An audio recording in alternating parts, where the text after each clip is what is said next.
फिर पता लगा कि रोबोटिक्स भी होने लग गया है, फिर पता लगा आर्टिफिशियल इंटेलिजेंस भी होने लगी है। और आज हम उस बिंदु पर आ चुके हैं, मुश्किल से 2 साल की बात है, मशीनें अंतिम रूप से इंसान को हराने वाली हैं, हर मामले में हराने वाली हैं। जो खुशफहमी हम सबको हैं वो सब खत्म होने वाली बहुत जल्दी, मैक्सिमम 2 साल का समय है। अभी एआई आ गई है। जिस दिन एजीआई ठीक से आ गई, एजीआई का मतलब है आर्टिफिशियल जनरल इंटेलिजेंस, और एआई की दुनिया के सबसे बड़े धुरंधर सैम ऑल्टमैन ने कल ही एक इंटरव्यू दिया, कल या परसों में, और कहा है कि चैट जीपीटी 4, जिसको आप बहुत बड़ा समझ रहे हैं कि कमाल हो गया है, वो अगले 2 साल बाद हास्यास्पद मानी जाएगी। वो प्रिमिटिव किस्म की टेक्नोलॉजी है, इतनी हास्यास्पद मानी जाएगी कि इतना भद्दा काम भी क्या हमने किया था कभी। और आज हम चैट जीपीटी को देख के दंग रह जाते हैं। कुछ भी करना हो, फोटो बनानी हो, वीडियो बनाना हो, रिसर्च करनी हो, कुछ भी करना हो, आप चैट जीपीटी को ठीक से प्रॉम्प्ट दीजिए। मतलब मैंने कई बार ऐसा करके देखा, एक विषय पे रिसर्च करनी है, पहले मुझे दिन भर लगता था 24 घंटे रिसर्च करने में, अब 24 सेकंड लगते हैं, वो सब कुछ करके देता है। और आज से 2 साल बाद ये प्रिमिटिव होने वाला है, आदिम होने वाला है, उसके बाद तो पता नहीं क्या होगा। इस दौर में जो बच्चे पैदा हुए, जिनको जेन जी और पता नहीं क्या क्या आजकल हम बोलते हैं, जनरेशन जी है, जनरेशन वाई है, हर 5-7 साल में चेंज हो रही जनरेशन आजकल। ये किस दौर के बच्चे हैं? ये पैदा होते हैं, जैसी माँ थोड़ी परेशान है, बाप परेशान है, खट से उसको मोबाइल फोन दे दिया, ये टेलीविजन पे लगा दिया कोई अच्छा सा टीवी चैनल जिसपे वो सब आ रहा है, राइम्स आ रही है, अच्छी अच्छी वीडियो के साथ आ रही है, कार्टून फिल्म आ रही है। और बच्चे को पता लग गया कि एक मेरा बाप है, एक मेरी माँ है, और एक इन दोनों से ज़्यादा इंटरेस्टिंग एक और है, ये बड़ा सा, इस पे हमेशा बढ़िया चीज़ें आती हैं, ये तो कभी कभी गुस्सा करते हैं, ये वाला ज़्यादा अच्छा है। तो टीवी पे ज़्यादा उसको मज़ा आने लगता है। अब रात को सो रहे हैं, वहाँ तो टीवी भी नहीं है, तो फिर फ़ोन दे दिया, फिर बच्चा फ़ोन में। कई बच्चे आजकल ऐसे हैं जो किताब जब पहली बार देखते हैं, किताब पे ऐसे ऐसे करते हैं, क्योंकि वो जिस दौर के बच्चे हैं उनको अखबार पे, किताब पे, इतना ही नहीं, दीवार पे ऐसे करने लग जाते हैं, टेबल पे ऐसे करते हैं कि बड़ी क्यों नहीं हो रही टेबल, क्योंकि वो क्या कर रहे हैं, उसी दौर के बच्चे हैं। ये तो मजे की बात है कि अच्छा फोन है, माँ की चिंता कम, बाप की चिंता कम हो गई, फोन दिया, हम मस्त हो गए। लेकिन साथ में और क्या क्या आता है, इन बच्चों का खेलने का मन नहीं करता, क्योंकि इनके पास खेल से ज्यादा रोचक चीजें हैं। मुझे अच्छे से याद है कि हमने पहली बार 5वीं 6ठी क्लास में जाके ऊट पटांग चीजें पढ़नी देखनी शुरू की थी स्कूल में। पहले क्या है, पेरेंट्स हैं घर में, पेरेंट्स के होते हुए हिम्मत नहीं हो सकती, ना दिमाग में कुछ आता था। स्कूल गए, हर स्कूल में क्या होता है, एक आध बच्चा होता है जो नेता होता है क्लास का, जो कहीं कहीं से ज्ञान लेके आता है और सारे बच्चों में डिस्ट्रीब्यूट करता है कि भैया तुम तो बच्चे हो, तुम्हें नहीं पता दुनिया कैसे चल रही है, ये है असली चीजें।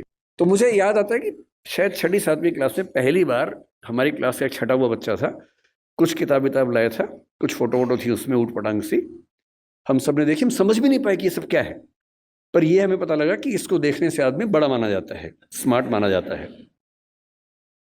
लेकिन तब भी क्या था कि एक रिसेस में, एक कोने में जाके 2-3 लोग बैठ के देख रहे हैं, और जैसे टीचर दूसरी क्लास भागे वापस। और इतना ही एक्सपोजर हमारा हुआ करता था। 12वीं क्लास हो गई, कॉलेज में आ गए, उसके बाद भी वैसा एक्सपोजर नहीं था कि आप बिगड़ने के लिए हमेशा तैयार हैं, ऐसा नहीं है। दुनिया बहुत कंट्रोल्ड किस्म की थी, रेगुलेटेड किस्म की थी। अब इंटरनेट की दुनिया है, आप जितने भी स्मार्ट माता पिता हों, आपके बच्चे आपसे ज़्यादा स्मार्ट हैं। और अगर आपको लगता है कि आप इंटरनेट और मोबाइल और डिवाइसेस में उनका मुकाबला कर पाएंगे, तो आप बच्चे हैं, नहीं कर सकते, वो हमारे बस की बात नहीं है, संभव नहीं है।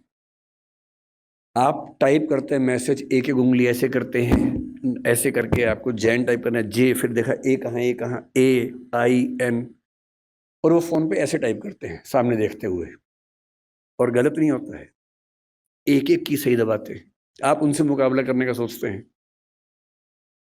आपको प्लेटफॉर्म पता भी नहीं होंगे, वो उन प्लेटफॉर्म पे जाते हैं। 5 साल का बच्चा जब स्कूल जाने लगता है, उसी समय उसको पता लग जाता है कि क्या चीजें दुनिया में है, जो पहले पता लगती थी 15 के आसपास की उम्र में, 13 के आसपास की उम्र में। फोन आपने उसको दे ही रखा है ताकि हमें परेशान कम करे, फिर वो फोन में पहली बार सर्च करता है कुछ। अभी उसको ये नहीं पता कि सर्च हिस्ट्री डिलीट कर सकते हैं, तो बाप पकड़ लेता है, पिटता है बच्चा। फिर उसका स्कूल का फ्रेंड बताता है कि नहीं, इनकॉग्निटो जाना है। अगली बार से बच्चा स्मार्ट हो गया है। 6 साल का बच्चा स्मार्ट है, इनकॉग्निटो में वो सब देख रहा है जो आप नहीं चाह रहे थे, और जो आप देख रहे थे लेकिन आप नहीं चाह रहे थे कि वो देखे। बच्चा है, छोटा बच्चा है, उसका एक्सपोजर का लेवल सोच के देखिए। ये हंसी मजाक में मैं कह रहा हूं, लेकिन बात की गंभीरता को देखना है। 6, 7, 8 साल के बच्चों का वो एक्सपोजर लेवल है जो पहले 14, 15, 16 की उम्र में होता था। मेडिकल साइंस इस बात को मान चुकी है। मैं जितनी बातें कोट कर रहा हूं, मैं हवा में कोट नहीं कर रहा हूं, मेडिकल साइंस की रिसर्चेस के बेस पे कोट कर रहा हूं। आपको आश्चर्य होगा, आज से 1 महीने पहले एक रिपोर्ट आई है, लगभग पूरी दुनिया में प्यूबर्टी की एज 1 साल कम हो गई है, जिसको टीनेज बोलते हैं कि 13 साल की उम्र में टीनेज आती है, बच्चियों को मासिक धर्म शुरू होता है। दुनिया भर में उसकी एज 1 साल कम हो गई है, और ये ऐसे नहीं हो गई है, ये एक्सपोजर से होती है। लड़के भी जल्दी मैच्योर हो रहे हैं। जो हरकतें 15, 16, 18 में ठीक लगती हैं, किसी बच्चे के मन में भाव आने चाहिए, 8, 9, 10 में वैसी बातें हो रही हैं। ये तो फिर भी छोटी बात है। इसके बाद जो होता है तो बच्चे ही, एक्सपोजर बहुत बड़ा मिल गया है।